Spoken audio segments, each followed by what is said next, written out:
शिव जी का पूरा परिवार बड़ा है संसार में। क्यों? क्योंकि राम से जुड़ गया।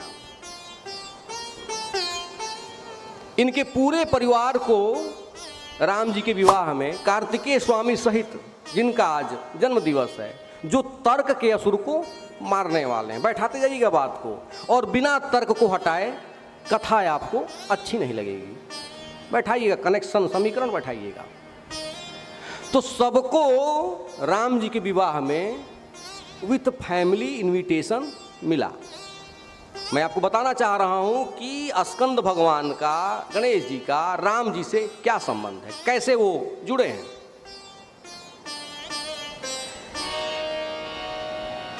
एक साथ सब पहुंचे बारात में। शिव जी तो हैं ही।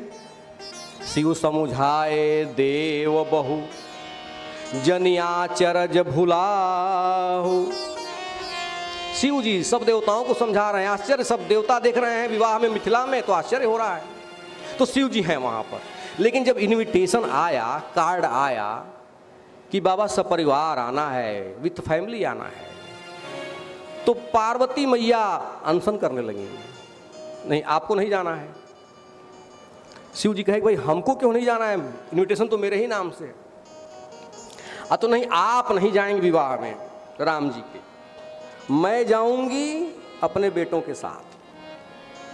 अच्छा, जिस परिवार में बच्चे बड़े हो जाते हैं, योग्य हो जाते हैं, तो माताएं पतिदेव को किनारे कर देती हैं। और यदि माता के प्रिय हैं तो शिव जी ने कहा कि भाई आखिर में हम क्यों नहीं जाएंगे। तो मां पार्वती ने कहा कि अड़भंगी आदमी हैं आप, और कहीं आप गलती से भी ये तीसरा नेत्र खोल दिए दुल्हा को निहारने के चक्कर में, तो हुआ बवाल। मैं जाऊंगी। बाबा ने कहा कि भाई महिलाएं तो बारात में नहीं जाती हैं, तो आप कैसे जाएंगे। तो मां पार्वती ने कहा कि नहीं, मैं कलयुग में जो महिलाएं बारात में जाएंगी, मैं उसकी शुरुआत अब करने वाली हूं, ताकि उनके ऊपर कोई उंगली ना उठाए। ये कलयुग आने वाला है, अभी तो त्रेता चल रहा है, और कलयुग में हर घर में महिलाएं बारात में जाएंगी, तो उनके ऊपर कोई उंगली ना उठाए, उसका श्री गणेश बाबा हम राम जी के विवाह से करेंगे। तो महिलाएं आपको शर्माने की जरूरत नहीं है, आप खूब बारात में जाइए। माता पार्वती बारात में जा रही हैं, तो कह रहे हैं कि कहीं आप तीसरा नेत्र खोल देंगे तो वहां पर दुल्हे झुलस जाएंगे। बाबा ने कहा कि इस नेत्र से केवल अग्नि ही नहीं बरसता, देवी आप भूल कर रही हैं। इस नेत्र से केवल सूल नहीं बरसते, इस नेत्र से फूल भी बरसते हैं। यह दृष्टि की बात है कि हम देख क्या रहे हैं। जब इन्हीं नेत्रों से मैं काम को देखता हूं तो सूल बरसता है, लेकिन जब मैं इन्हीं नेत्रों से राम को देखूंगा तो फूल झड़ेगा। हम क्या देख रहे हैं? जीव में और शिव में यही अंतर है कि हम काम को देखते हैं और शिव जी राम को देखते हैं। और बाबा गवाही दे रहे हैं, देखिए, जय जय शंकर राम रूपया।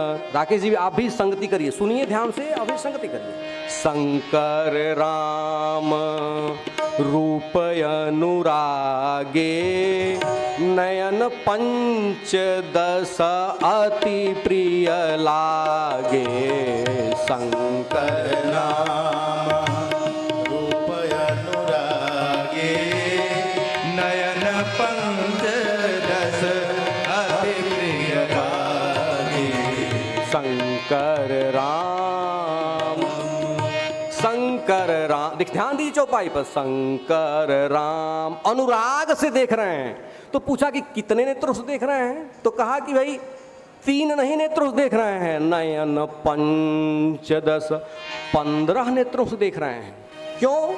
क्योंकि शिव जी के 5 मुख हैं और एक मुख पर 3 नेत्र हैं, तो पांतियां 15, और 15 नेत्रों से निहार रहे हैं। तो आग नहीं बरस रहा है, अनुराग बरस रहा है। शंकर राम रूप अनुरागे नयन पंचदश अति प्रिय लागे शंकर नाम रूप अनुरागे नयन पंचदश अति प्रिय लागे शंकर नाम। तो ये दृष्टि दृष्टि की बात है।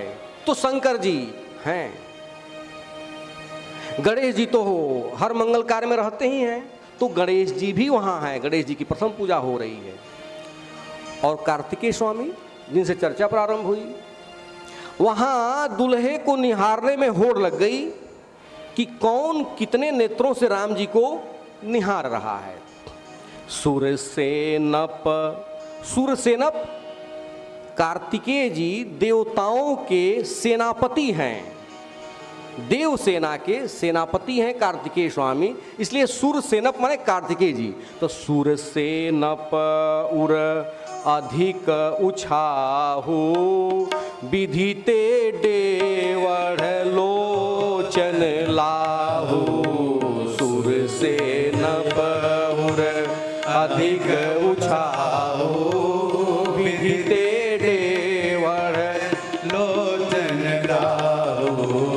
विधि मने ब्रह्मा जी।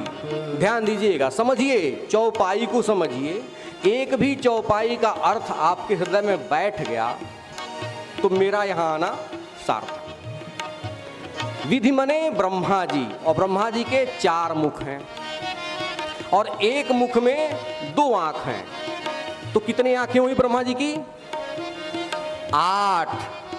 अच्छा, कार्तिकेय जी का एक नाम है खड़ानन, षष्ठी को जन्म हुआ और उनके 6 मुख हैं और एक में 2 नेत्र हुए तो 6 दूनी 12।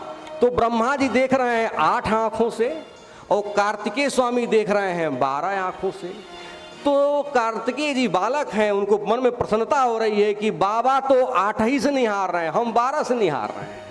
सूरसेनप उर अधिक उछाहु विधिते डेवढ़ लोचन लाहु। सूरसेनप उर अधिक उछाहु विधिते डेवढ़ लोचन लाहु। तो मैं निवेदन कर रहा था कि राम जी के बारात में शिव जी, बाल गोपाल, पत्नी सबके साथ है, अर्थात सबका मन एक है। मन एक है तभी तो सब एक साथ जाएंगे। तो प्रगति का मंत्र यही है कि जिस परिवार का मन एक है, मंत्र एक है, उसको विश्व बंद होने से, उसको प्रगति के पथ पर आगे बढ़ने से कोई नहीं रोक सकता। मेरी बात समझ में आ रही हो तो ताली बजाइएगा। जहां बेटे बेटी, पत्नी, बहू, पिता सब एक मंत्र का पालन करें, एक मंत्र का जप करें।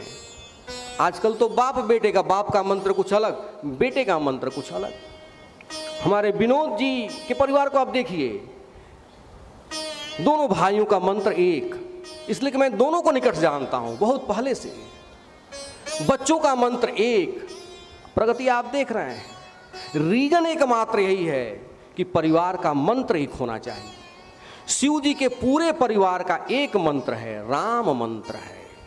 एक देवता है, राम जी एकमात्र देवता है। सब के सब मात्र राम जी को क्या हुआ, विश्व बंदे हो गए। भारत के भूभाग पर दृष्टि डालिए, पूरे भारत पर उन्हीं का कब्जा है। जब आप बंगाल में जाते हैं तो पार्वती मैया, पूरा बंगाल, वह क्षेत्र उड़ीसा पार्वती जी को मानता है, दुर्गा जी को मानता है। जब आप वहाँ से बढ़ते हैं दक्षिण की तरफ तो वहाँ कार्तिकेय स्वामी की पूजा होती है, मुरुगन स्वामी की पूजा होती है। स्थान स्थान पर मुरुगन स्वामी का मंदिर है। फिर जब उधर से आप महाराष्ट्र की तरफ बढ़िए तो किसकी पूजा होती है महाराष्ट्र में? गणेश जी की। गणपति बप्पा मोरया, गणपति बप्पा मोरया, मोरया। तो महाराष्ट्र में दूसरे बेटे की पूजा हो रही है। और जब इधर आइए तो शिव जी का तो पूरे केदारनाथ, कैलाश मानसरोवर से लेकर के रामेश्वरम तक, ममलेश्वर, त्र्यंबकेश्वर, कहीं ईश्वर लगा दीजिए, पिपलेश्वर, भूतेश्वर, गंगेश्वर, तो शिव जी तो कण कण में विराज रहे हैं, पत्थर पत्थर में विराज रहे हैं, पूजे जा रहे हैं। क्यों पूजे जा रहे हैं? मंत्र एक है। पूरे परिवार का मंत्र एक होना चाहिए, मन एक होना चाहिए। आपको प्रगति के पथ पर बढ़ने से कोई नहीं रोक सकता। राम से जुड़ जाइए, राम मंत्र से जुड़ जाइए।